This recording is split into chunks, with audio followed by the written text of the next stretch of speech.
Mahkamah Tinggi Kuala Lumpur melepas tanpa membebaskan Ahmad Zahid Hamidi daripada 47 pertuduhan pecah amanah, rasuah dan pengubahan wang haram. Peguam negara memutuskan untuk tidak meneruskan kes terhadap beliau. Kerajaan yang sepatutnya berfungsi untuk membela ataupun meninggikan, mengangkat martabat insan, hari ini telah tidak lagi dilihat begitu. Sebaliknya bermewah-mewah menggunakan kuasa, menggunakan kuasa again menentang ataupun pihak lawan, menjadikan rakyat pun sebagai pihak lawan. Jadi di sini akan menimbulkan satu keadaan yang tidak stabil dan tidak normal dan boleh mencetuskan keadaan takut.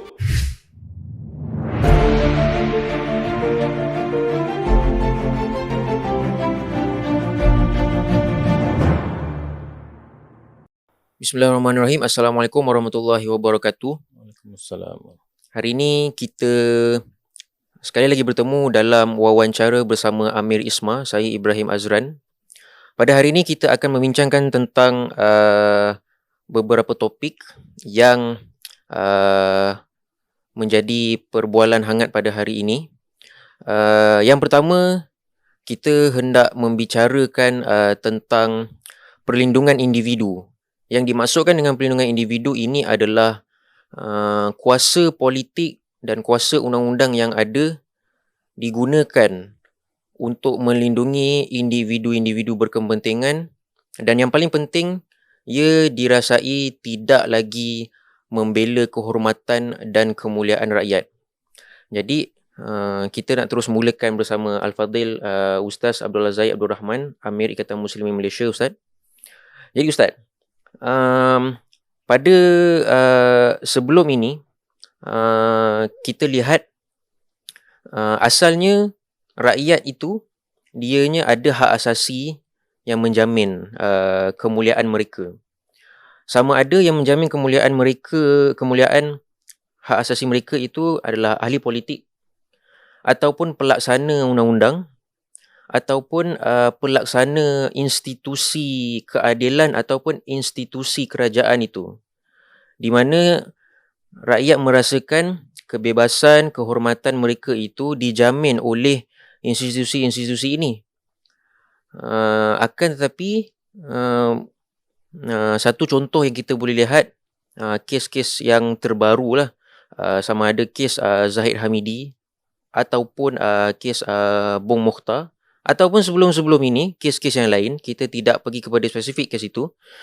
Rakyat dirasai tiada lagi penjamin kebebasan dan kehormatan mereka. Jadi apa pandangan Ustaz? Silakan. A'udzubillahi minasyaitonirrajim. Bismillahirrahmanirrahim. Alhamdulillah wa bihi nasta'in. Wassalatu wassalamu ala asyrafil anbiya'i wal mursalin wa ala alihi wa sahbihi ajma'in. Subhanaka la ilma lana illa ma 'allamtana innaka antal alimul hakim. Rabbi shrah li sadri wa yassir li amri wahlul 'uqdatam min lisani yafqahu qawli. Jadi terima kasih kepada penerbit dan pengacara Ustaz Ibrahim. Topik yang akan diketengahkan tadi adalah satu topik yang sangat penting untuk difahami dan dibicarakan oleh masyarakat kita, kerana dia adalah merupakan satu isu sentrik dalam pembikinan sebuah negara dan sebuah pemerintahan. Maknanya negara dan pemerintahan yang dibangunkan oleh kita hari ini, khususnya Malaysia ini, apa posisi kedudukan kebebasan ataupun kedudukan individu, kemuliaan individu dalam sistem tu, dan di mana letaknya kemuliaan seorang insan dalam pemerintahan ataupun dalam sistem kenegaraan. Dia bukan soal satu tindak tanduk politik ataupun penguatkuasaan semata-mata, tetapi persoalan lebih teras, di mana Kalau kita di mana kedudukan tadi, kalau kita sebelum ini kita banyak bila mendengar daripada khususnya daripada golongan liberal, mereka memperjuangkan tentang kedudukan tinggi bagi seorang individu dalam masyarakat, sehingga menjadi sentrik, menjadi seolah-olah sampai tahap mempertuhankan kehendak dan kepentingan kehendak manusia dan timbulnya falsafah humanism dan sebagainya. Tetapi dalam pelaksanaan hari ini, dalam pelaksanaan kehidupan harian kita, kita kena nilai, kita kena tengok, duduk sekejap, bincang. Adakah kita apply mana-mana ideologi itu? Kalau kita katalah pejuang-pejuang yang dulunya memperjuangkan liberal demokratik ataupun yang nak mengangkat kuasa rakyat ataupun meletakkan rakyat individu di tempat yang tertinggi, tapi dalam pelaksanaan harian, kehidupan harian kita hari ini, setelah golongan ini berkuasa, adakah mereka mengangkat kedudukan itu? Adakah mereka betul-betul mengikut kehendak individu rakyat ataupun hak rakyat itu berada di tempat yang tinggi, dimuliakan? Jadi kita sebelum kita bercakap tentang sudut pandang Islam, sudut pandang kita dalam hal ini, kita tidak menolak aspek memerdekakan manusia, aspek memuliakan manusia, aspek mengangkat martabat manusia. Di sana ada titik temunya, tetapi tidak sampai kepada tahap seolah-olah mempertuhankan kehendak manusia. Tetapi manusia diberi kemuliaan, diberikan kedudukan tinggi oleh satu sistem yang ditetapkan oleh Tuhan. Mana ada Tuhan yang membebaskan manusia, yang membebaskan manusia daripada segala belenggu. Jadi di sana ada satu titik temu di antara dua falsafah. Tetapi realiti kita hari ini yang kita nak bahas, realitinya adakah kita betul-betul benar-benar apply, kan? Kalau katalah dalam konteks pelaksanaan penguatkuasaan dan sebagainya, adakah manusia ataupun rakyat Malaysia pada hari ini, soalan kita yang besarnya, rakyat Malaysia pada hari ini dengan gaya pentadbiran, gaya penguatkuasaan undang-undang, gaya institusi tindak tanduk institusi penguatkuasaan, instrumen perundangan dan ini semua ini telah mengambil kira tentang kemuliaan individu, kemuliaan ataupun hak kedudukan sebagai sepatutnya yang menjadi trust kepada pembentukan negara. Kenapa ada kerajaan? Soalan lebih basic lagi, kenapa kita nak buat kerajaan? Kenapa perlunya ada kerajaan? Sepatutnya kerajaan ini perlu ada kerana untuk mempertahankan kebebasan dan kemuliaan individu, kan? Tetapi kalau kerajaan mula mendapat kuasa dan mengeksploitasi kuasa, mula seronok dengan kuasa, dan mula memandang rendah kepada kemuliaan individu. Mana ini satu suasana kesonsangan yang sangat berbahaya. Istilah yang biasa orang pakai adalah hipokrit. Maksudnya tidak jujur dan hipokrit dengan laungan yang disuarakan dahulu. Ya, dia hipokrit boleh dibaca sebagai satu sikap orang, sikap individu ataupun dasar dia. Tetapi yang bahaya yang kita nak bagi pandangan saya ialah yang perlu dilihat oleh masyarakat, diambil kesedaran oleh semua lapisan masyarakat ialah keadaan songsang. Keadaan songsang di mana kerajaan yang sepatutnya berfungsi untuk membela ataupun meninggikan, mengangkat martabat insan, hari ini telah tidak lagi dilihat begitu. Sebaliknya bermewah-mewah menggunakan kuasa, menggunakan kuasa again menentang ataupun pihak lawan. menjadikan rakyat ataupun sebagai pihak lawan. Jadi di sini akan menimbulkan satu keadaan yang tidak stabil dan tidak normal, dan boleh mencetuskan keadaan takut. Takut kerana fungsi ataupun fungsi kuasa itu, fungsi kuasa yang sepatutnya melindungi sudah menjadi memainkan peranan terbalik, iaitu menjadi ancaman kepada kehidupan dan kebebasan serta hak. Jadi maksudnya Ustaz, boleh tak kalau kita kata di situ adanya sebenarnya krisis prinsip ataupun krisis, Ustaz sebut tadi tentang sentrik ataupun teras kepada tindakan penguasa, tindakan pengamal undang-undang, tindakan pelaksana institusi keadilan tersebut. Jadi dahulunya apabila dia nak memperjuangkan sentrik kita, teras kita adalah hak asasi, dan pihak tersebut mulalah menceritakan ketirisan dan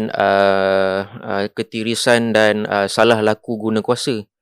Apabila tiba mereka mendapat kuasa ataupun orang yang melaungkan hak asasi ni mendapat kuasa menjadi pemerintah,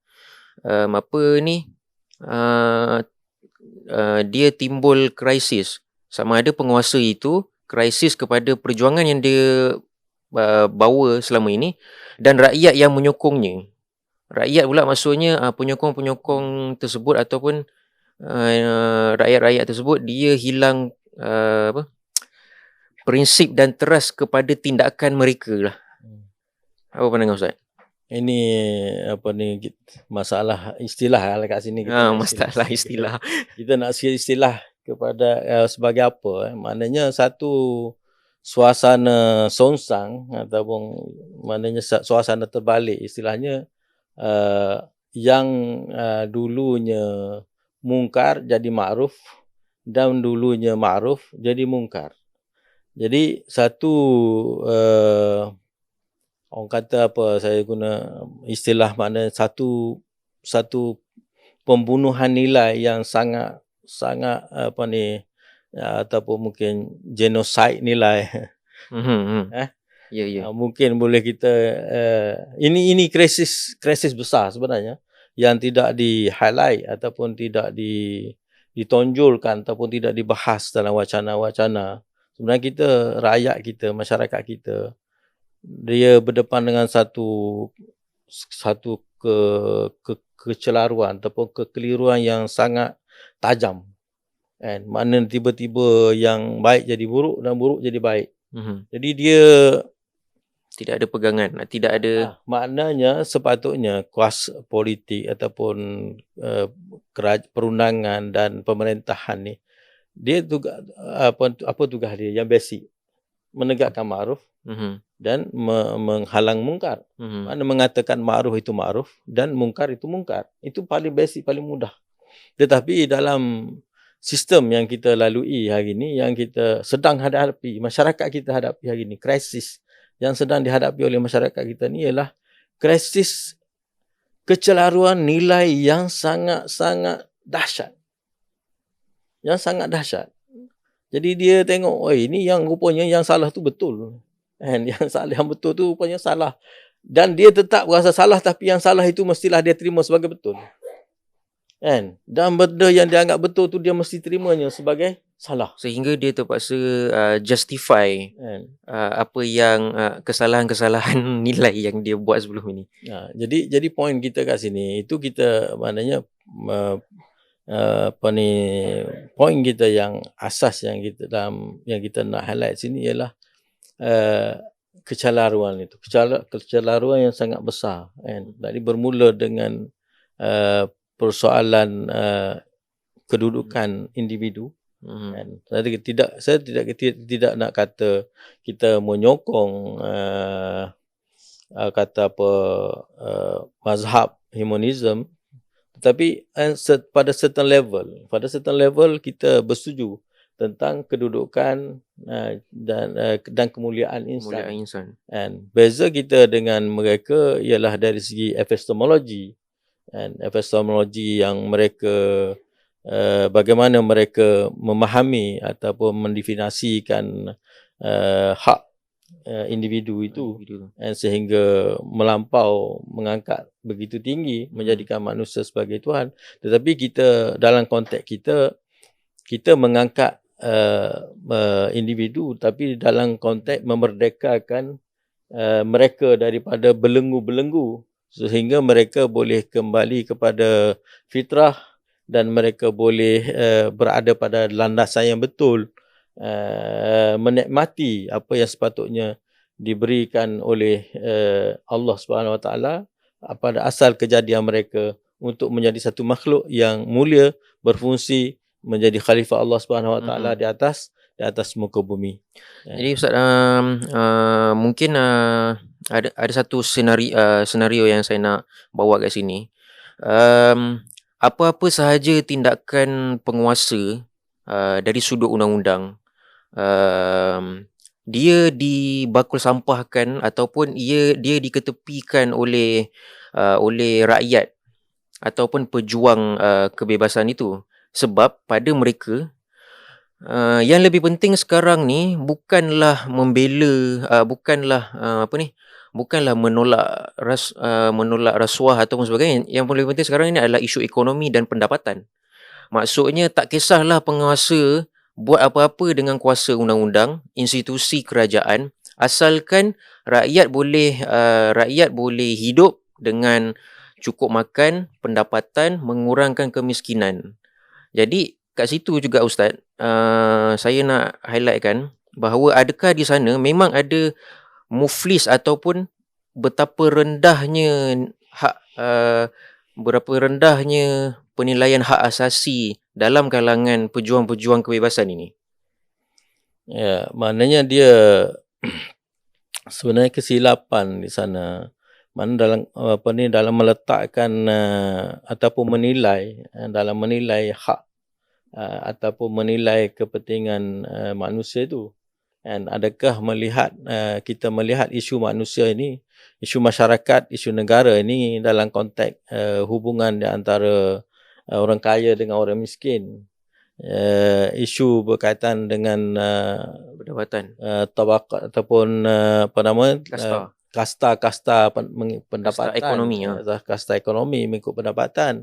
Dan bila kita selesai masalah tu, kita anggap kita dah selesai semua benda.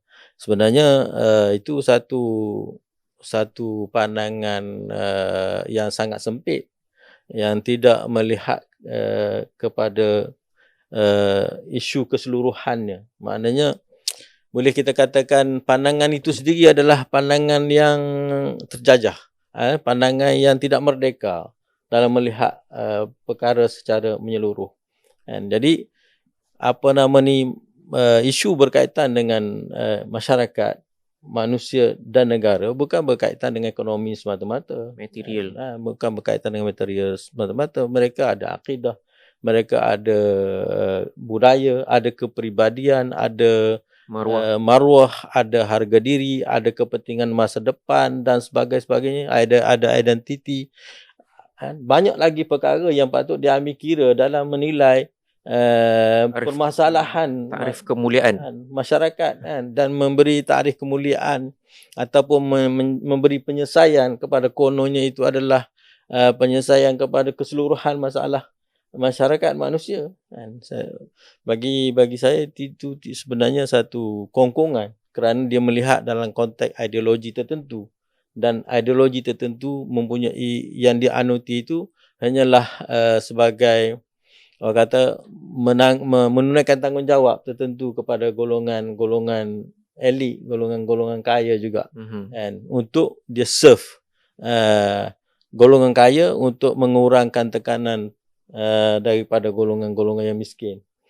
Supaya jadi bila golongan pemerintahan sosialis ni, bila dia ambil pendirian sosialis, maknanya ambil dasar sosialis, maksudnya dia bagi pihak orang kaya, kan, dia akan memberikan hak-hak ataupun memberikan sedikit kesenangan ataupun berkongsi sedikit kesenangan, Sedikit keselesaan. kepada orang bawahan, rakyat biasa, orang miskin, kan. Jadi supaya orang miskin, buruh ini yang berpendapatan rendah ini tidak memberontak menentang golongan elit.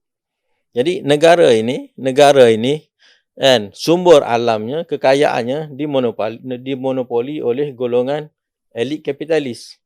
Jadi kalaulah elit kapitalis ini dibiarkan berleluasa, dan dia akan menindas golongan yang buruh, pekerja.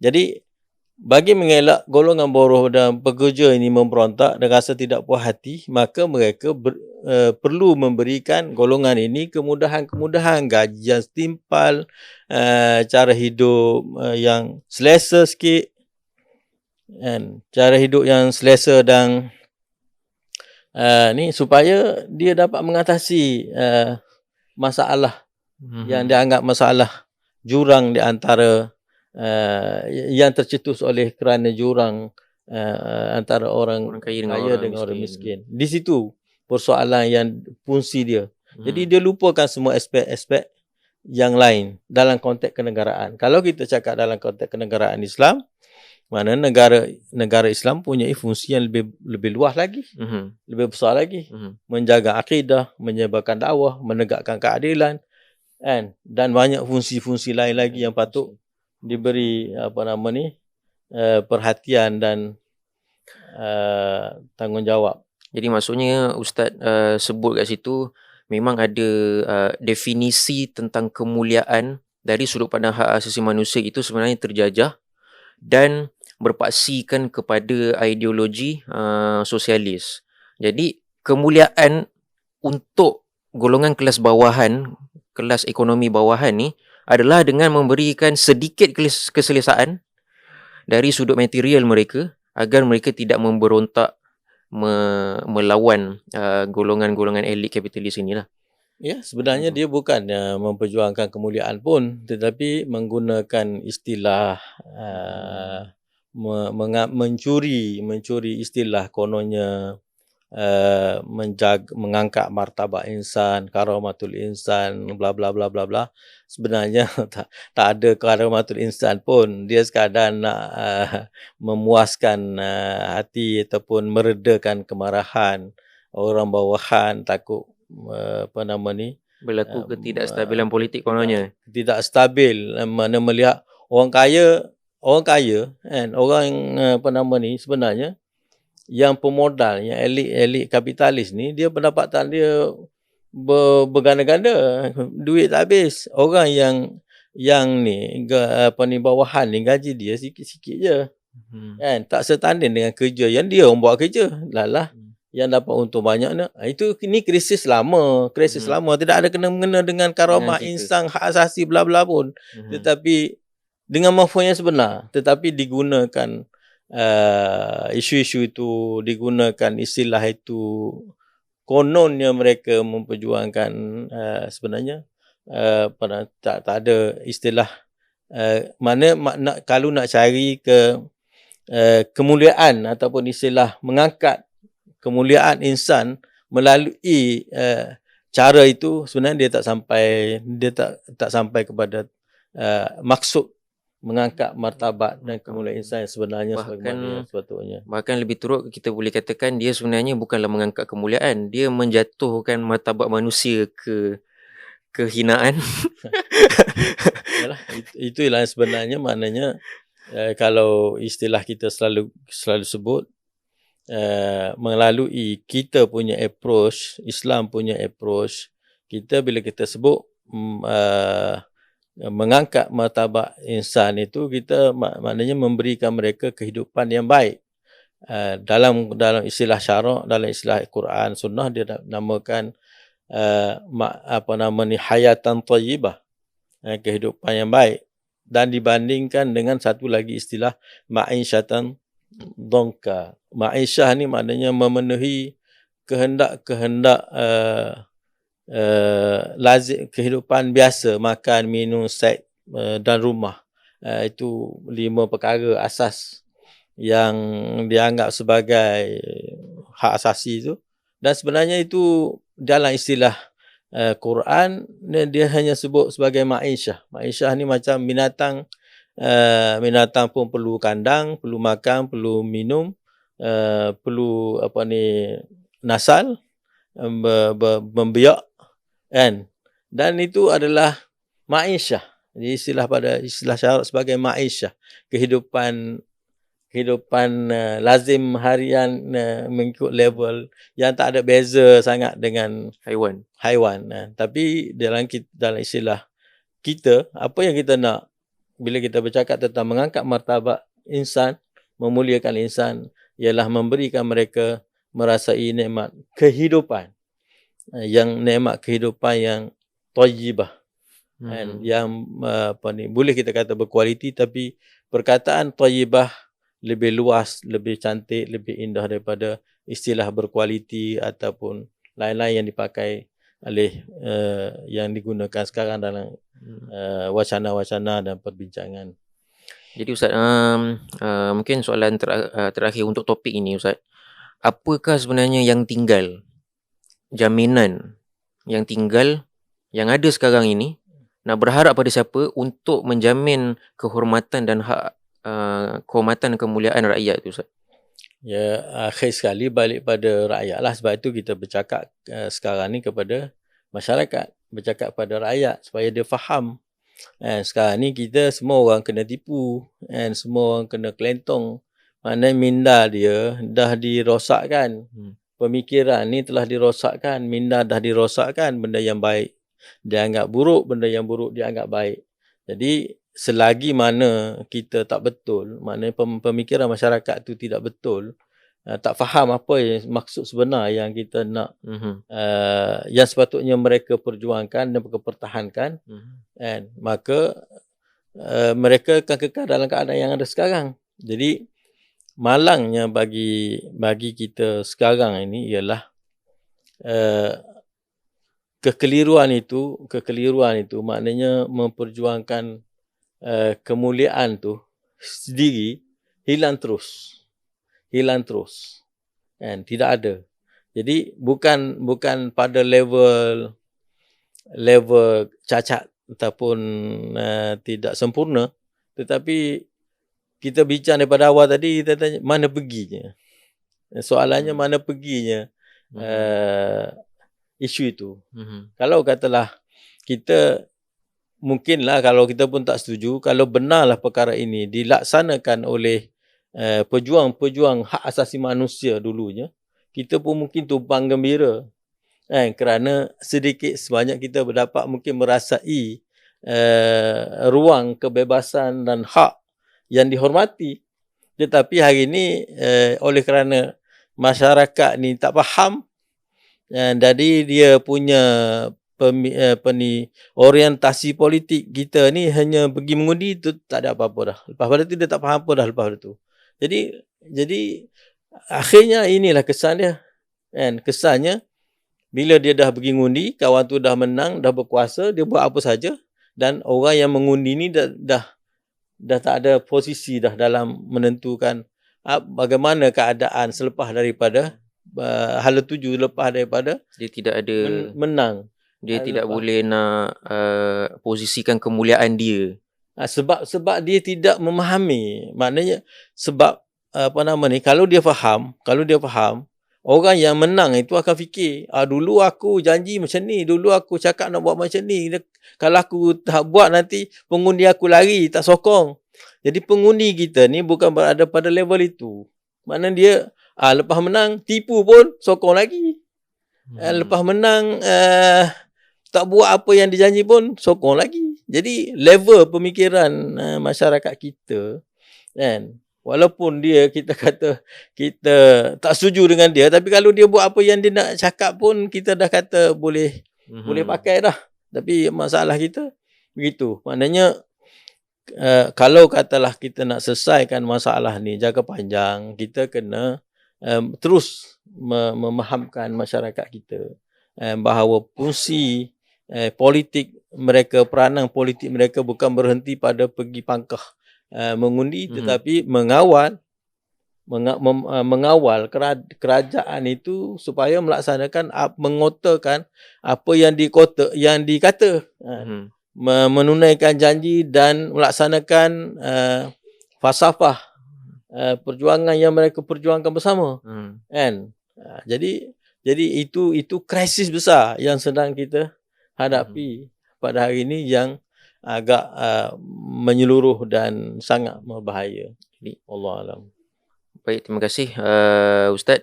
Setakat itu dulu untuk topik berkaitan dengan mengangkat kemuliaan individu. Kita berjumpa lagi selepas ini dalam topik yang seterusnya.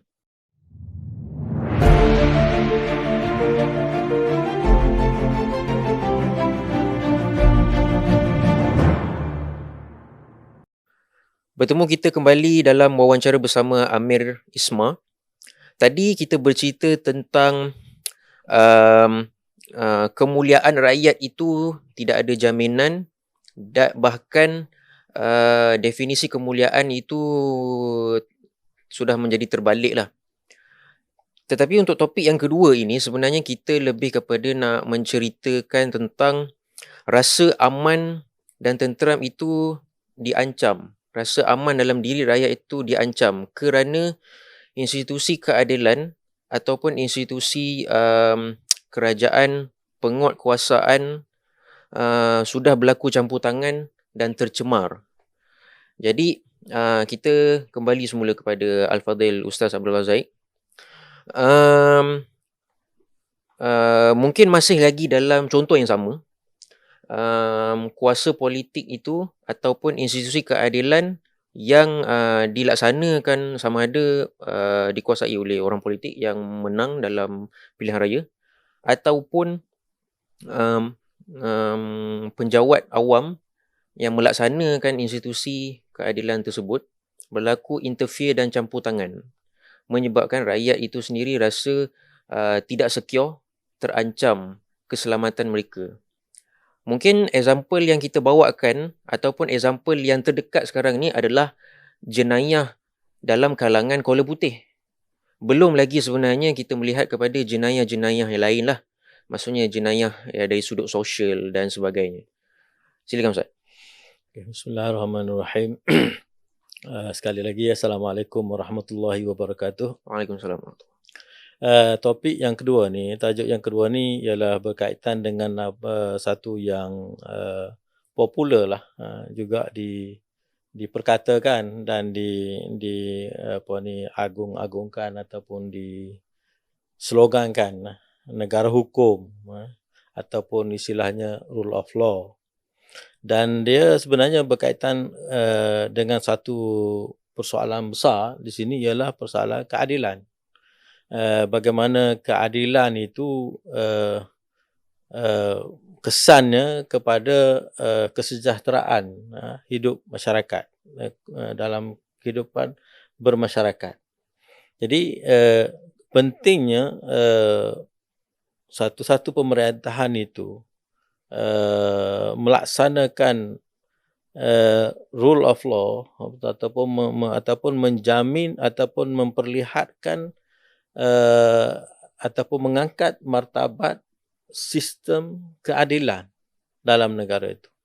Maknanya bagaimana dia memeliharanya, bagaimana dia memastikan sistem keadilan itu kekal, tidak memihak, tidak disalahguna, tidak ada campur tangan dan tidak disalahguna, tidak dicemar oleh berbagai-bagai isu ataupun berbagai bentuk lah.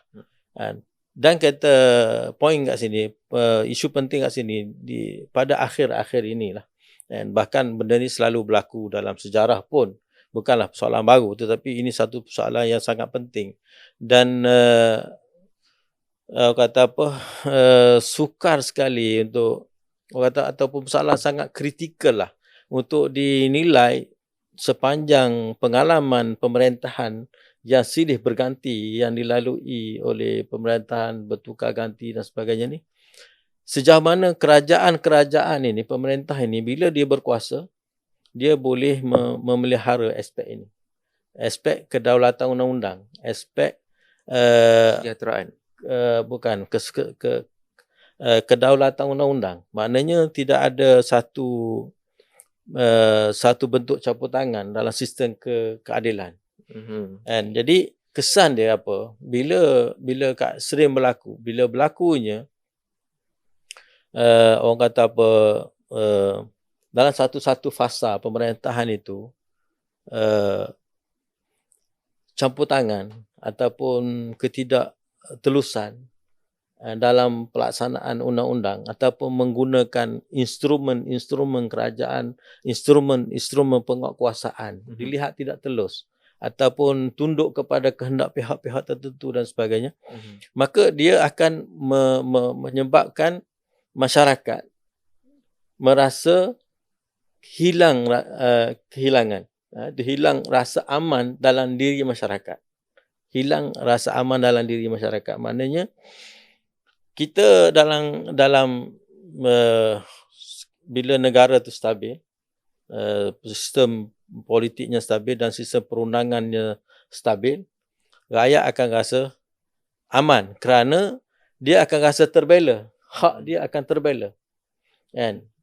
Tidak ada orang yang boleh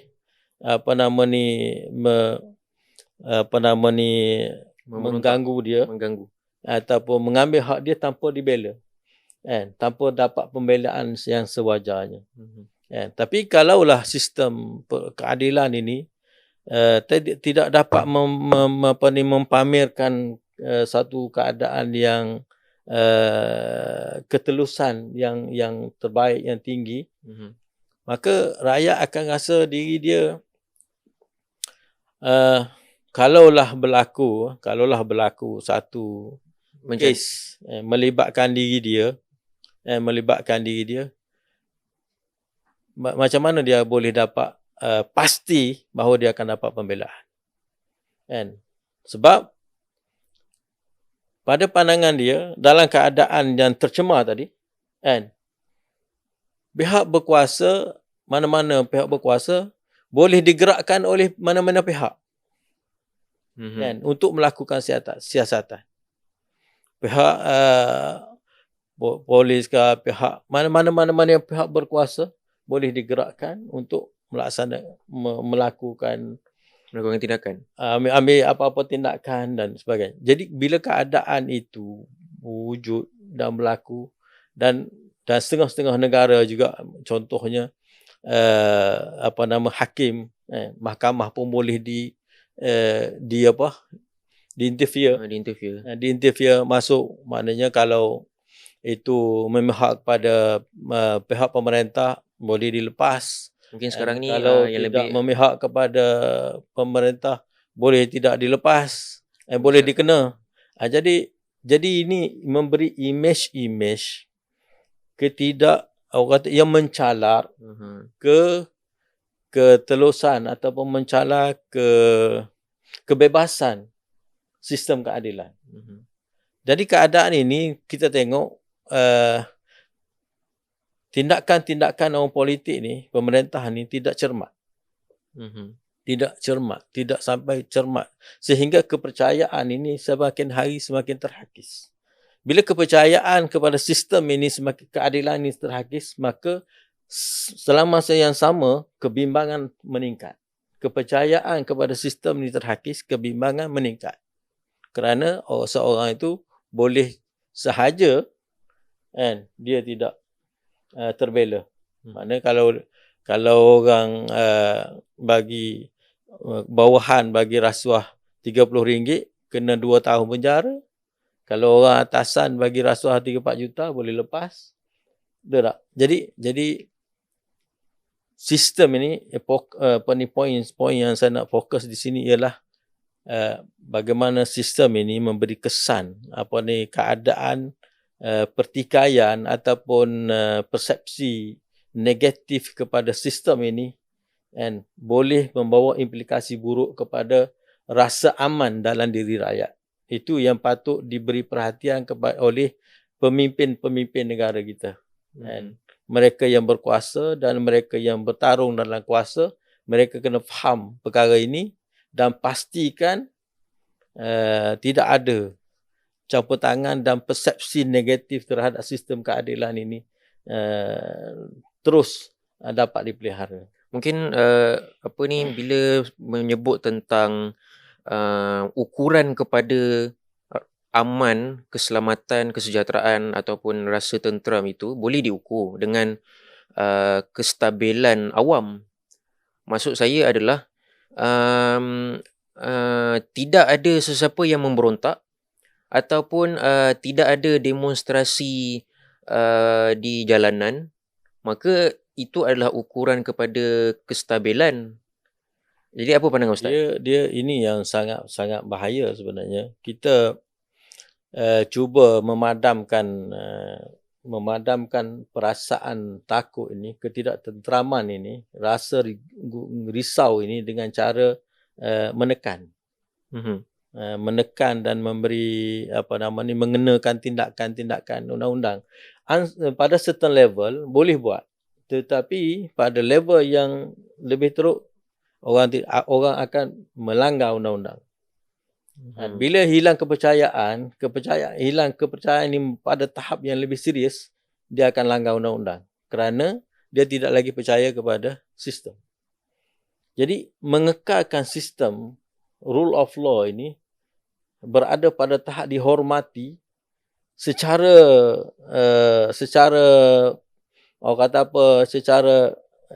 penuh, puas hati, secara qanaah, secara puas hati, kan, bahawa dia puas hati dengan sistem ini, keadilan ni, bukan dia ditekan. Sekarang kita apa yang berlaku ditekan, orang tak puas hati, kan, orang nak bercakap, orang nak mengatakan itu, orang nak menyampaikan hasrat, nak menyampaikan suara dia, nak memberitahu tentang itu, tentang ini, yang dia tak puas hati. Tetapi kononnya cara kita ni menjaga kesejahteraan ni ialah cara menekan, tangkap dia, bicarakan dia, masuk letak bawah mana-mana undang-undang. Siasat dulu. Siasat dan letak bawah undang-undang, padamkan dia. Pada certain level boleh, tetapi bukan semua level.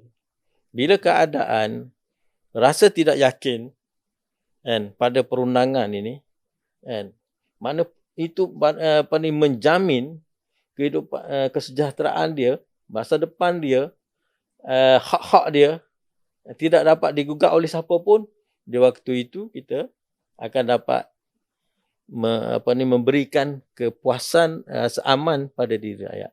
Tetapi jika sekiranya kan, sistem ini kelang kabut, kan, dan orang tak yakin dah, kan, nanti orang katalah kita kembangkan sikit tajuk ni.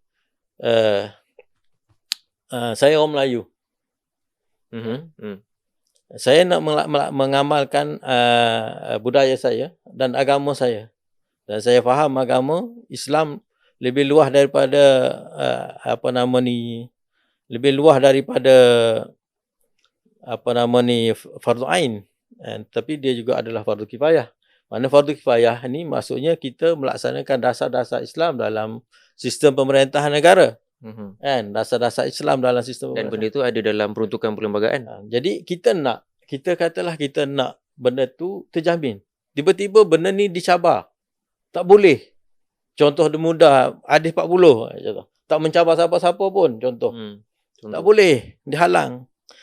Pada kita, sepatutnya undang-undang negara sendiri menghalang orang tu daripada berkata-kata. Mana orang yang menentang itu sepatutnya salah. Dan tindakan undang-undang patut diambil kepada orang itu. Kepada orang yang membangkang itu. Kepada orang yang membangkang itu kerana dia telah melanggar undang-undang. Dia telah tidak lagi menghormati kepentingan ataupun yang dijamin oleh perlembagaan bahawa kita sebagai seorang Muslim dan masyarakat Islam boleh mempelajari, boleh mengamalkan boleh buat apa agama saja, apa yang berkaitan dengan agama dia. Sepatutnya, ini contoh. Tetapi bila benda ini dipandang sebagai isu politik ataupun dipandang sebagai kebebasan bersuara pula pada belah sana, maka tidak ada penguatkuasaan undang-undang. Maknanya tidak ada undang-undang pada mereka yang boleh menyekat mereka. Mereka boleh cabar apa saja. Jadi kita nak dalam konteks pelaksanaan undang-undang luas, maknanya kalau kita buat betul-betul rule of law, kita melaksanakan betul-betul undang-undang, mana yang salah, mana yang tak betul diucapkan ataupun dilaksanakan yang menggugat kepentingan orang lain, dia patutnya diambil tindakan. Tetapi dalam pelaksanaan kita, dan dalam pelaksanaan kita dapati banyak perkara seperti itu dibiarkan atas clause-clause yang lain. Clause-clause dia yang berikan ruang-ruang lain untuk dia mempertikaikan segala benda yang berkaitan, walaupun itu menyebabkan kita rasa tidak aman dalam. Dan klausa-klausa itu ditakwil ataupun ditafsir mengikut definisi kebebasan mereka. Definisi mengikut siapa yang dominan. Siapa yang dominan dalam politik. Siapa yang suara dia lebih tinggi dalam politik. Maka dia yang mentafsirkan. Ini boleh, ini tak boleh. Ini bercanggah dengan undang-undang, ini tak bercanggah dengan undang-undang. Kan? Jadi ini satu situasi yang pada saya sangat berbahaya. Maknanya kita menjurus kepada keadaan rasa tidak aman. Dan rasa tidak aman oleh masyarakat berpunca daripada cara kita melaksanakan dan menguatkuasakan undang-undang itu. Jadi kat sini saya tengoklah sebab benda ni tidak konsisten. Dan bila pelaksanaan undang-undang ini tidak konsisten, sentiasa akan menimbulkan kegusaran, ketidakpuasan hati dan akan melahirkan rasa tidak aman dalam kelompok masyarakat. Dan dia akan jadi berterusan, jadi macam api dalam sekam. Dan tidak habis. Jadi pendekatan untuk menyerai ke masalah ni, kita tengok bolehlah kita kata untuk sementara kita nak buat, kita nak guna tekanan, nak ambil tangkap, ambil seorang buh dalam penjara, orang lain ambil pengajaran, jangan cakap lagi. Boleh sementara. Tapi kalaulah penguasaan undang-undang itu, cara kita melaksanakan rule of law itu tidak clear, tidak jelas dan sentiasa bias dan dipengaruhi oleh faktor-faktor luaran ataupun sentiasa dalam keadaan ketidakketentuan dan definisinya tak establish. Semua orang tafsir ikut cara dia sentiasa, maka keadaan ini sangat tidak bagus. Jadi Ustaz, institusi law ini, soalan saya, adakah selama ini institusi keadilan itu dia hanyalah alat ataupun sebenarnya dia tidak pernah ada kaitan ataupun diikat dengan identiti nasional? Sepatutnya rule of law ataupun institusi keadilan ni dia adalah alat untuk memperkukuhkan lagi diikat dengan identiti nasional, bukanlah diikat dengan siapa yang mendominasi kuasa pada waktu itu. Ya, masalah sini ialah masalah besar di sini ialah mendefinisi. Kita tak firm, saya tak tahu selama saya hidup ni dan terlibat dalam hal-hal politik dan perdebatan isu-isu kenegaraan, saya tak pernah melihat satu yang firm dalam kita mendefinisikan sebagai kepentingan nasional. Dan apakah suatu kepentingan nasional yang tak boleh digugat? Satu kepentingan nasional yang tak boleh dicabar. Semua boleh dicabar. Tak ada satu Ada satu pun yang garanti ataupun bagi jaminan. yang ni harta perlembagaan pun boleh ditafsir dengan 2-3 tafsiran. Even perkara tiga pun Islam itu pun ditafsir mengikut ideologi masing-masing. Jadi bila kita nak rasa aman? Bila kita nak rasa aman? Kalau perlembagaan kata Islam sebagai agama persekutuan pun dipetikai. Dan boleh dipetikai pula. Kan? Dengan peruntukan kebebasan bersuara, beragama dan sebagainya. Jadi dekat sini saya tengok kepincangan besar. Dan kita bukan nak bercakap tentang isu mengutuk siapa mana, tapi kepincangan besar yang patutnya kita capai. Mana sampai satu level, kan? Mana katalah kepelbagaian politik dalam negara kita ni. Sebenarnya dekat kita, dalam negara kita ni politik paling besar sekali. Dia boleh langgar semua benda, kan? Jadi kepelbagaian politik ini sepatutnya dikawal oleh undang-undang, dikawal oleh perlembagaan. Mana dan perlembagaan itu mestilah firm, bukanlah satu yang tidak clear.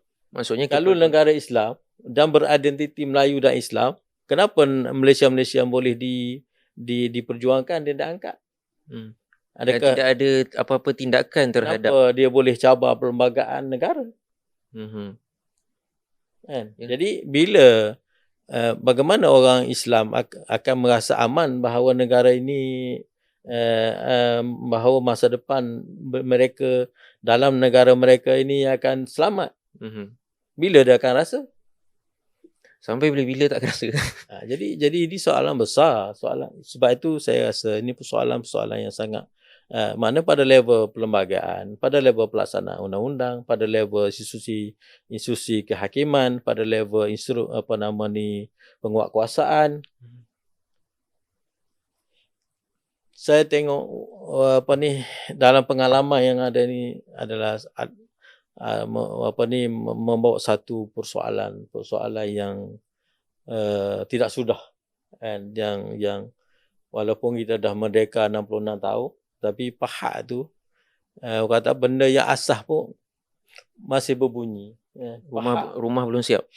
Rumah dah siap, pahat berbunyi. Rumah dah siap, pahat berbunyi. Pahat masih berbunyi. Jadi yang mana satu yang dah paku kemas, tak ada benda yang dipaku kemas. Kan? Tak ada benda yang dipaku kemas. Semua benda dipetikai, semua benda dibahas, semua benda dicabar. Kan? Jadi ini satu keadaan yang pada kita tahap krisis. Bahaya dan pada yang iyalah kita faham. Saya baca dalam bacaan, kita baca dalam perlembagaan, dalam sejarah kita.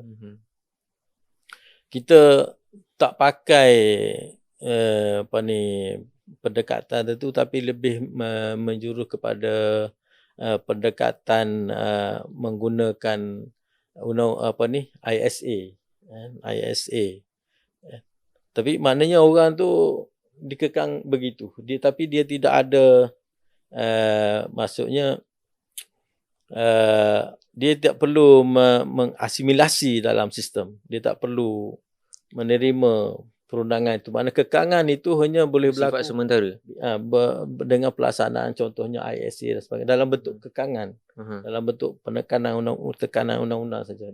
Tapi dari segi sistem pembangunan negara dan thaqafah rakyat, ilmu thaqafah dan kebudayaan rakyat tidak ada satu titik temu. Tidak ada titik temu di antara rakyat ni, tidak ada masyarakat. Perkara itu hanya digunakan untuk lawan. Jadi bila macam mana nak maksudnya macam mana kerajaan nak menghalang daripada krisis, dilaksanakan undang-undang. Tetapi dari segi pembentukan kenegaraan itu sendiri tidak ada basis tu, tidak ada asas.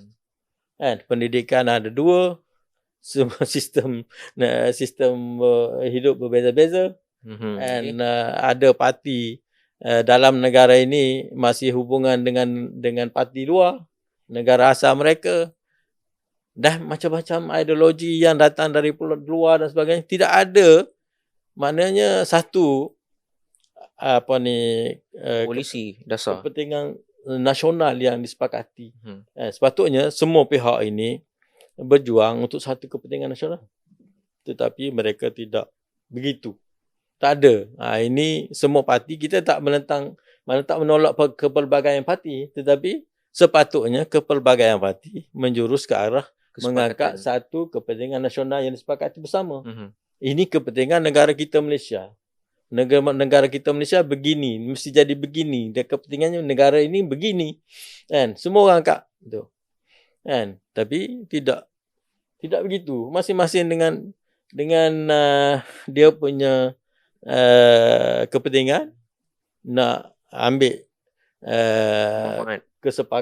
kesempatan atas kuasa yang ada untuk kepentingan kelompok-kelompok masing-masing, dan akhirnya inilah keadaan yang kita, dan dia bukan berada pada level politik saja, tapi merebak kepada sistem-sistem dalam negara kita.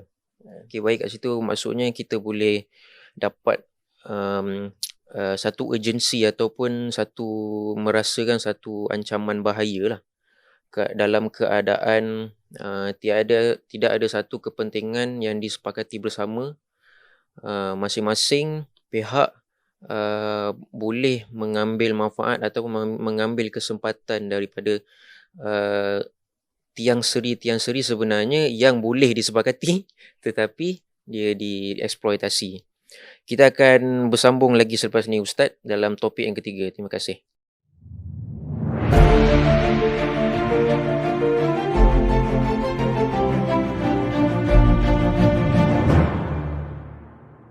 Okey, bertemu kita sekali lagi dalam wawancara bersama Amir Isma, Ustaz Abdul Aziz Abdul Rahman. Okey Ustaz, kita untuk subtopik yang ketiga ini kita hendak fokus kepada pengukuhan identiti nasional.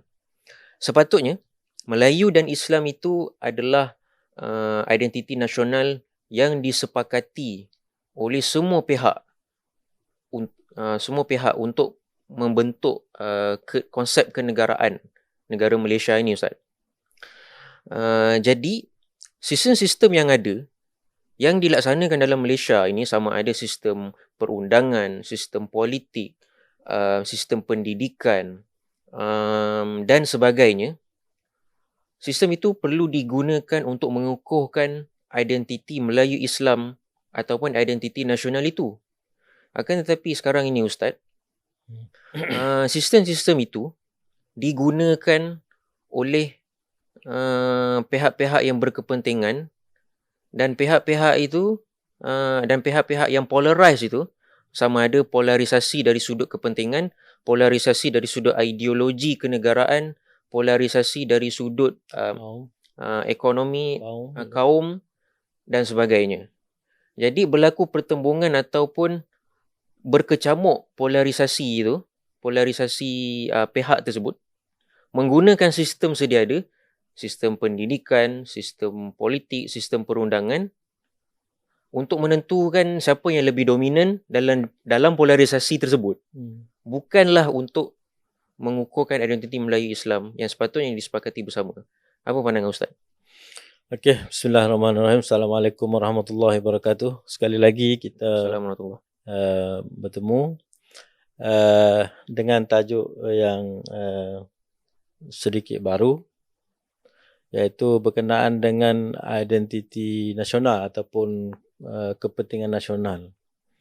Adakah kita dalam konteks wacana, pemikiran, dasar dan sebagainya ni, kita ada satu definisi yang jelas kepada apa itu kepentingan nasional dan apakah perancangan negara kita, pembangunan negara kita itu menjurus kepada kepentingan nasional secara keseluruhannya. Jadi ini soalan besar. Soalan besar yang perlu kita lontarkan dan cari jawapan. Dan mungkin ada orang yang faham, tetapi kita dapat lihat keseluruhan dalam perbincangan, percaturan politik dan wacana-wacana masyarakat awam dan juga intelek seakan-akan tidak menemui satu definisi kepentingan nasional yang disepakati. dan disepakati. Mana kita sekarang ni sepatutnya setiap rakyat negara ini mempunyai kepentingan nasional yang sama dan bersama. Dia tidak ada satu kaum, satu kumpulan punya kepentingan nasional sendiri. Satu lain ada kepentingan nasional, kepentingan nasional dia sendiri. Dia punya suka-suka dan dia punya politik kita ni sentiasa bergolak begitu. Negara kita ni sentiasa menerima persoalan trust yang sentiasa bergolak. Kerana kita tidak firm, ataupun mungkin tidak ada satu. Kalau negara lain contohnya contohlah Turki, bila dia kata negara sekular, dia kawal. Saya tidak menyeru kepada Atatürk, tetapi mafhum ni dia mengawal identiti negara itu, dia mengawal kepentingan nasional itu. Mana satu kepentingan nasional yang dipertahan dan dikawal dan dijaga, dan tidak ada siapa pun boleh lebih tinggi daripada kepentingan nasional. Negara kita ni begini, falsafah dia begini, akidahnya begini, ideologinya begini, kepentingan ekonominya begini. Benda ini bukan benda baru. Kata apa, kedudukan geografi kita, sumber alam kita, urusan perdagangan kita, sakofah kita, keilmuan kita dan sebagainya. Budaya bukanlah benda yang baru. Sepatutnya benda yang sudah established. Benda yang sudah boleh ditentukan, boleh difahami dan boleh ditetapkan. Tidak mungkin satu parti pemerintah datang, dia kata ini kepentingan nasional yang baru. Lepas tu lagi parti pemerintah datang, dia yang katakan ini kepentingan nasional yang baru. Versi dia. Setiap pemerintah datang dengan versi dia dan ubah versi yang lama. Ini soalan ini, persoalan ini untuk menjelaskan maksud perbincangan kita. Perbincangan kita ialah tentang apa sebenarnya kepentingan nasional bagi Malaysia ini. Jadi Ustaz, apakah kepentingan nasional itu? ini yang kita kena debatkan. Kita boleh jawab, tapi tujuan kita ialah kita nak masyarakat berfikir, faham, mengkaji, dan memikirkan tentang perkara ini.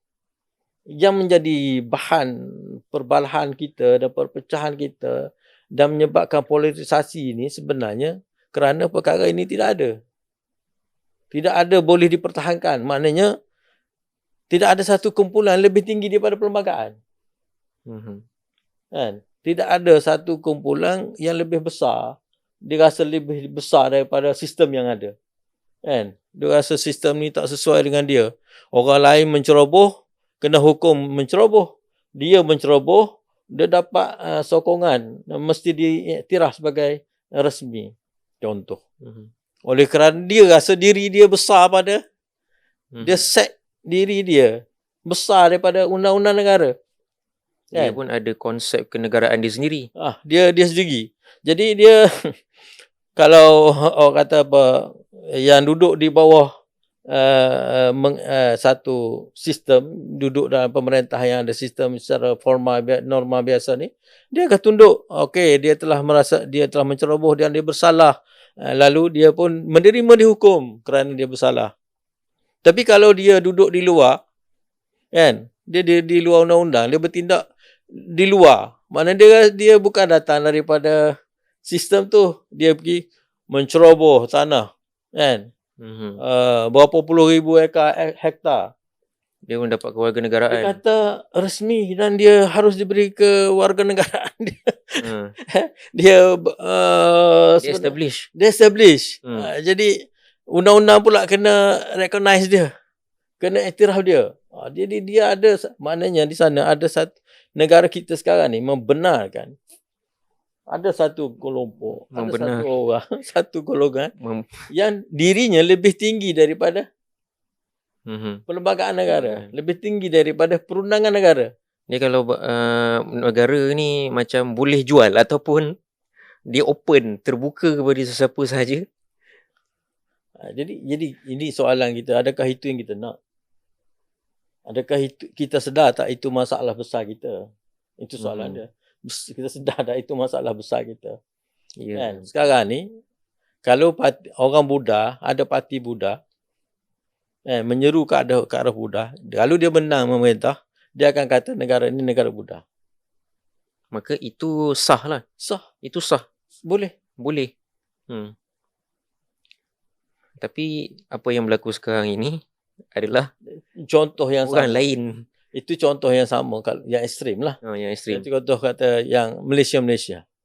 Kan? Itu dari dulu lagi ditolak oleh rakyat Malaysia dan bukan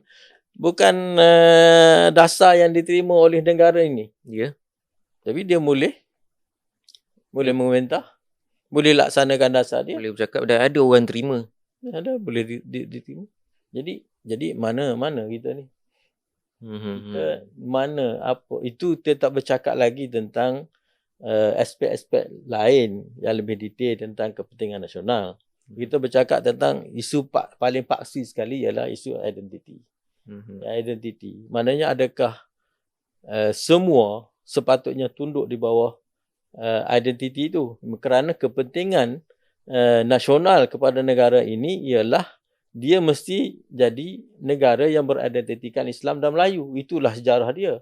Itulah ethos dia. Betul tak?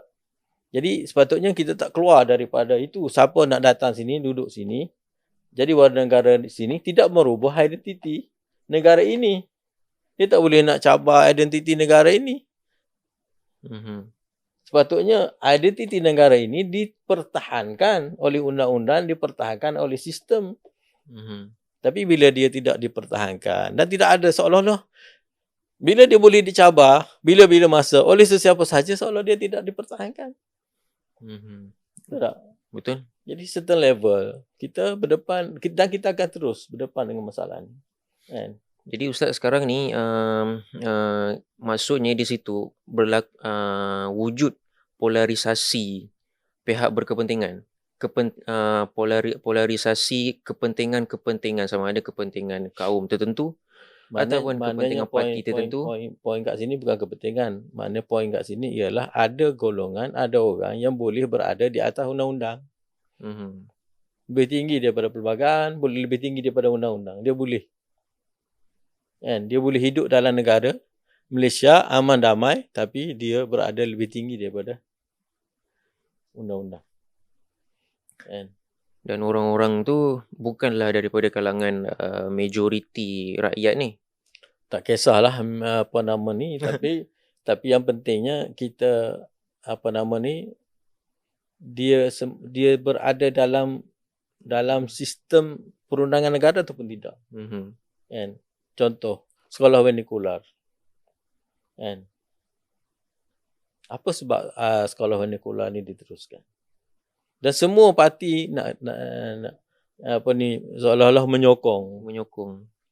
Kenapa? Memberikan peruntukan. Apa sebab? Adakah dia memihak kepada kepentingan nasional, membangunkan ada kepentingan nasional, ataupun kenapa? Kenapa? Soalan kenapa? Kenapa benda tu dipertahankan?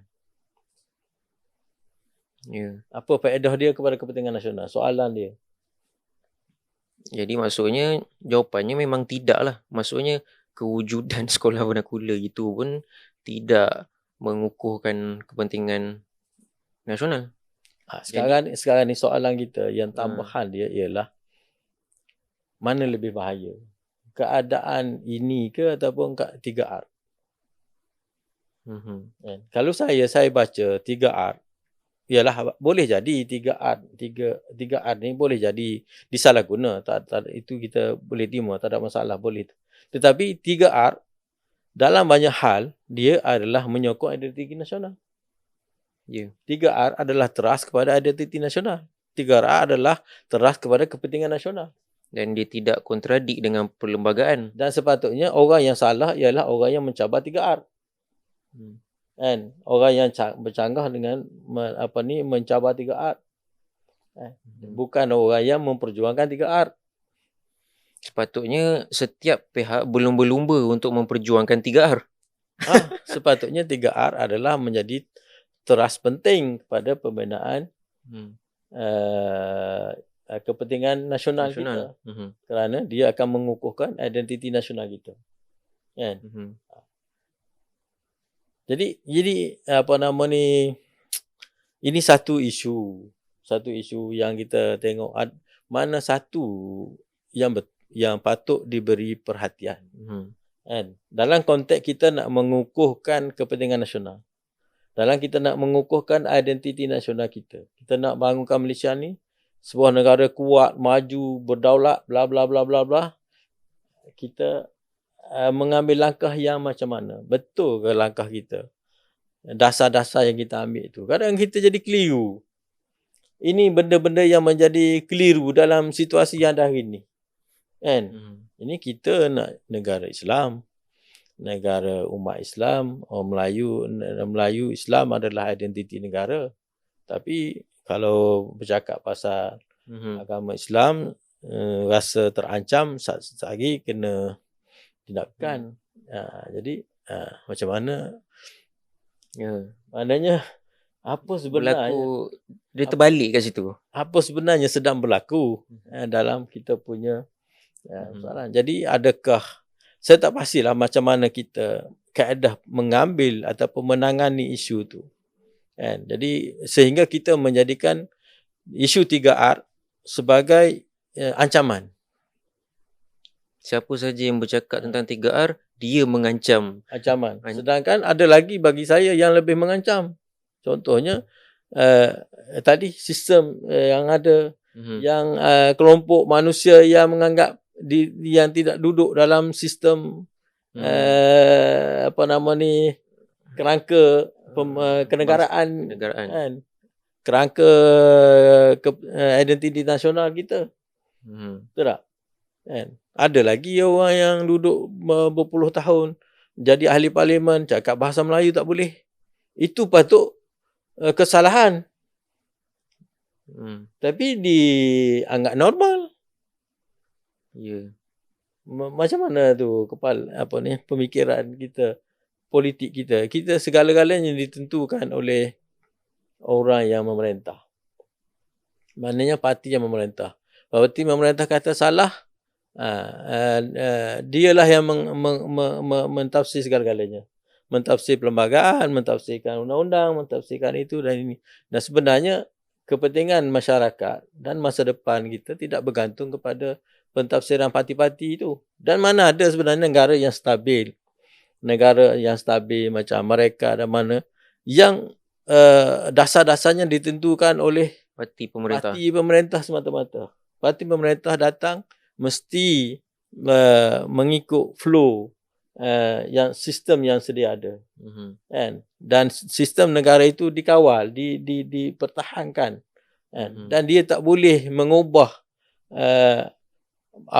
sistem pemerintahan Amerika Syarikat, mari Republikan ke mari Demokratik.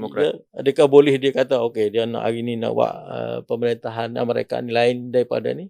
Dia hanya boleh ubah dasar-dasar sikit-sikit saja.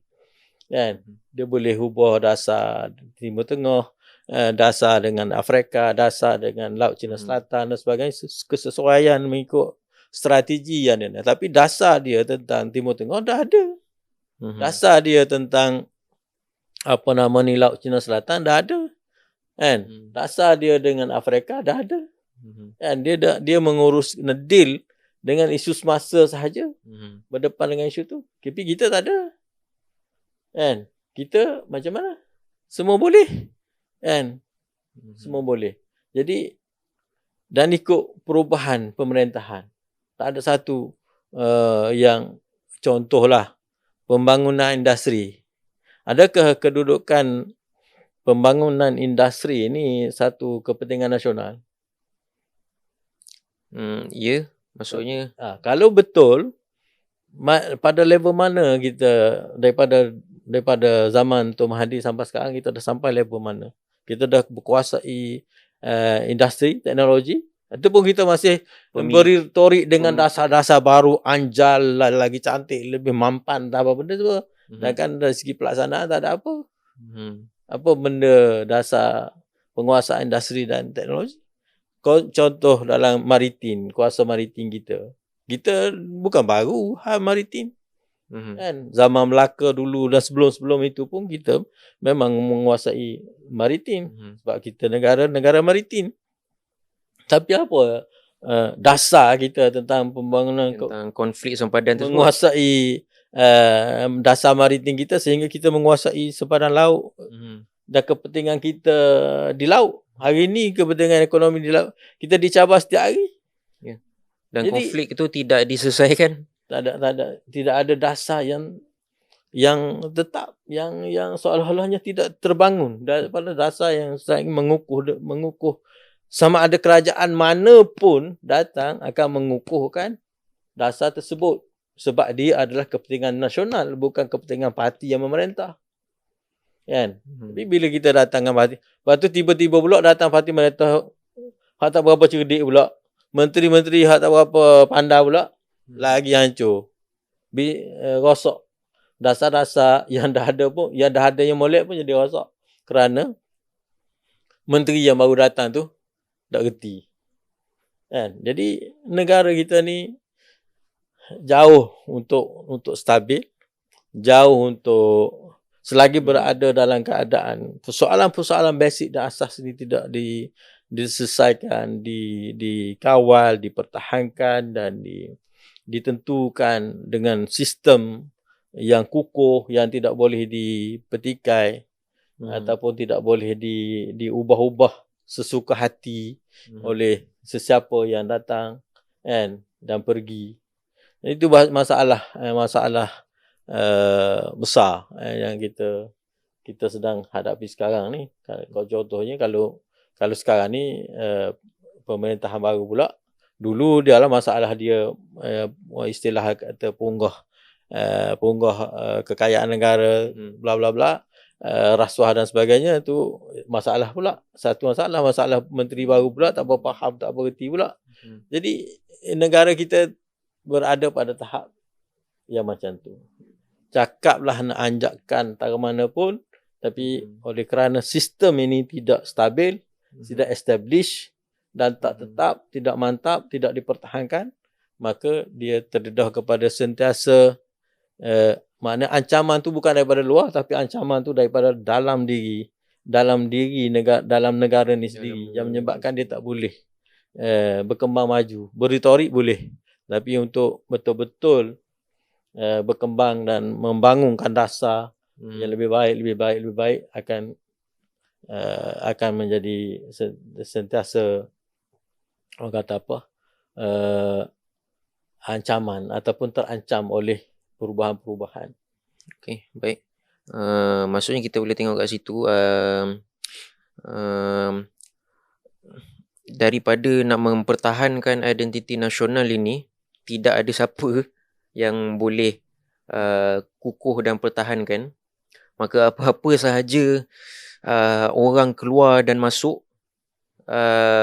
dia pun kita tak tahu dia tu duduk di bawah identiti nasional. Bahkan lebih teruk lagi, dia boleh bertindak ataupun boleh mendapat martabat dan kedudukan dia lagi tinggi daripada perlembagaan. Itulah Ustaz. Maknanya Ustaz boleh bagi sikit kata-kata akhir. Maknanya identiti negara kita dan kepentingan negara kita boleh berubah. Maknanya bayangkan akibat dia jika sekiranya satu kelompok yang datang di luar daripada, yang tidak mengiktiraf kepentingan nasional, seperti ini, seperti yang sediasa maklum walaupun tidak tertulis, yang sedia termaktub dalam perlembagaan sedia maklum, tetapi dia datang dengan dia punya package, dia datang dengan dia punya package oleh kerana tidak ada halangan untuk dia melakukan perkara itu. Lalu Kan negara kita ni boleh berubah.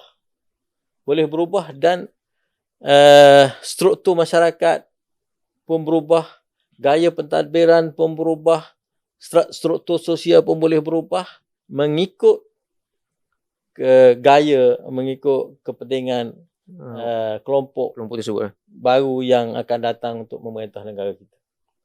Kan, untuk memerintah. Jadi kita bayangkanlah kan, kalau nak bandingan di antara dua pilihan, dua keadaan. Satu, semua orang berasimilasi, duduk dalam satu sistem dan beriman dengan satu ideologi negara dan mengangkat satu kepentingan bersama.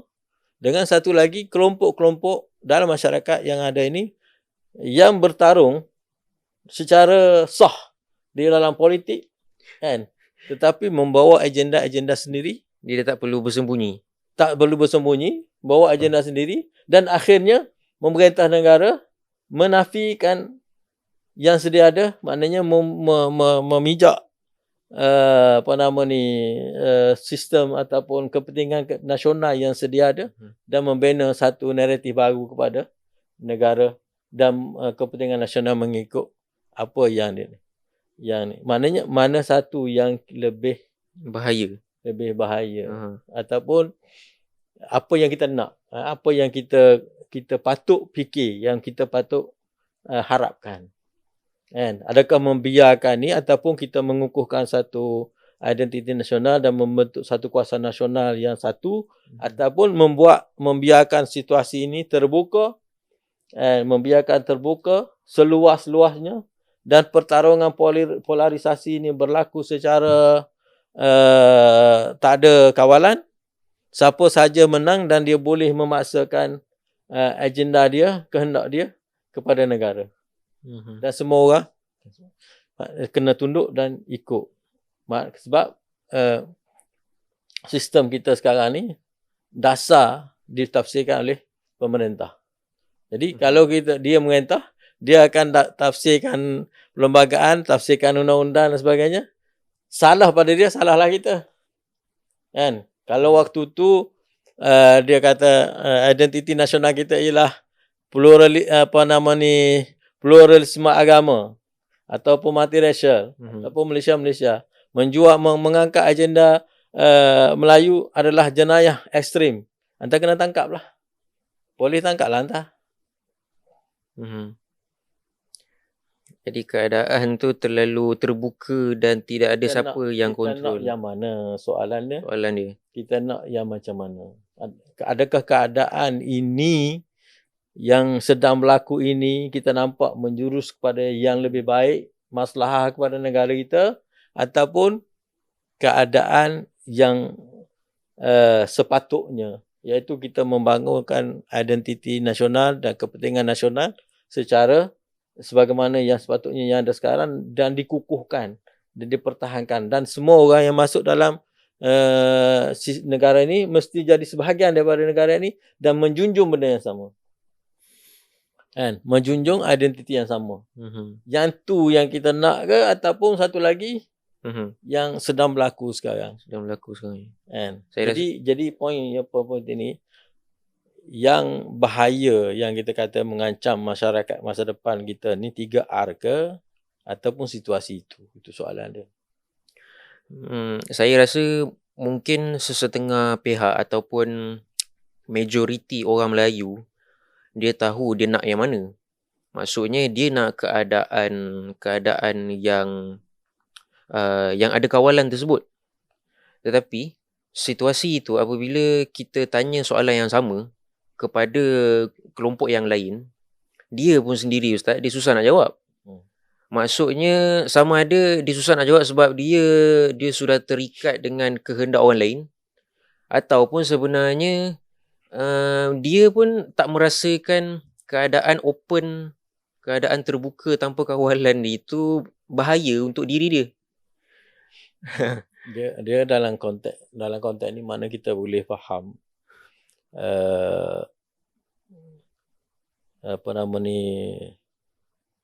orang kata apa, uncertainty yang akan berlaku, ketidaktentuan. ketidaktentuan ni besar kesan dia, dan mungkin akibat dia Akan akan berlaku di luar kawalan. di luar kawalan. Jadi kita bercakap bukan nak bercakap tentang menimbulkan kebencian, tetapi kesedaran. Ya. Satu kesedaran yang perlu difahami oleh semua, kan, bahawa keadaan yang ada ni, benda ni memanglah kita kata mungkin orang kata susah nak faham ataupun level tinggi ke apa benda, tapi Ataupun mungkin ada orang kata macam menjaja ketakutan. mungkin orang kata tak nampak. Tak nampak. Jadi dulu pun orang cakap tak nampak, kan. Kita kata perlembagaan kita tercabar dan dia akan diancam, konten dalam perlembagaan ni tinggal kertas je, tinggal mendakwa atas kertas saja, tak ada isi, kan. Orang kata mana boleh, tak akan berlaku, mustahil, tapi dah berlaku, kan. Jadi benda tu susah nak difahami pada waktu itu, tetapi bila benda dah berlaku nanti orang akan faham. Sebab tu dalam pepatah Arab dia kata orang yang jahil, kan, dia boleh faham benda bila dah berlaku. Tapi orang cerdik, orang pintar, dia akan faham benda sebelum berlaku. Kan? Jadi kita kena jadi orang cerdik. Orang cerdik mana melihat keadaan. Jangan jadi orang jahil. Jangan jadi orang bodoh, bukan jahil. Orang bodoh, dia dah kena baru dia faham. Kan? Rasanya jahil lagi teruk, Ustaz. Jadi itu keadaan kita sekarang ni. Kita nak beritahu kepada semua pihak lah. Tak kisahlah orang politik, orang penguasa undang-undang ataupun apa semua, kena faham. Keadaan ini bukan atas kepentingan kita peribadi. Saya bercakap untuk kepentingan peribadi, tidak. Tapi untuk kepentingan negara. Maknanya akibat daripadanya. Ini akan jadi suatu yang uncertain, yang tidak boleh dikawal. Kan? Pada satu level tertentu kita boleh kekang, kita boleh tangkap, bubuh dalam botol, kita boleh ancam, boleh tekan supaya benda ni tak ni. Tetapi pada tahap tertentu dia tak akan jadi gitu. Kemungkinan tak akan jadi gitu. Jadi mungkin apa yang saya cakap boleh jadi 5 tahun, boleh jadi 10 tahun. Kan? Tetapi kalau tak percaya, kalau keadaan ni tidak ditangani, tidak diuruskan dengan betul, benda tu saya yakin akan terjadi. Mana kita boleh tengok, tulis, catatkan dan tunggu tengok. 5 tahun ke 10 tahun, jadi macam mana. Kalau tidak, sebab kita sudah tidak punya banyak cara untuk mengatasi. Kita sudah tidak punya banyak option, banyak pilihan. Banyak talian hayat. Banyak talian hayat dah tak ada, tak banyak. Jadi pilihan yang betul, yang tepat perlu dibuat sekarang. Kalau tidak, kita akan nak menyelesaikan masalah yang dah berlaku lagi susah daripada sebelum dia berlaku. Apabila sudah berlaku bencana dan malapetaka.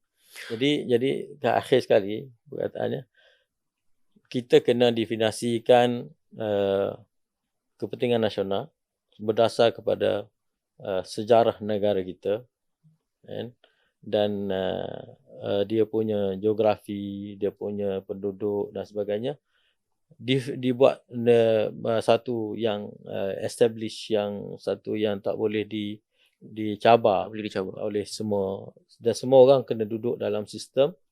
Itu penting, duduk dalam sistem, menerima keadaan itu. Dan jangan biarkan perkara ini terbuka dan ditentukan oleh parti yang memerintah. Yang memerintah yang sentiasa berubah-ubah dasar dia, definisi dia, takrif dia kepada sesuatu perkara. Dia betul, salah, menyalahi undang-undang, tak menyalahi undang-undang, rule of law pun cara dia, sistem keadilan pun cara dia, semua definisi ikut cara dia belaka, balik payah habis. Jadi ini akan bawa kepada keadaan yang tidak baik pada masa akan datang. Okey, baik, terima kasih banyak Ustaz. Panjang lebar kita bercerita tentang mengulas tentang kepentingan nasional. Terima kasih Ustaz dapat bersama kita dalam episod kali ini. Kepada penonton, insya-Allah kita akan bawakan lagi topik-topik yang penting di masa akan datang dalam wawancara bersama Amir Isma. Sekian saja. Assalamualaikum warahmatullahi wabarakatuh. Waalaikumsalam warahmatullahi wabarakatuh.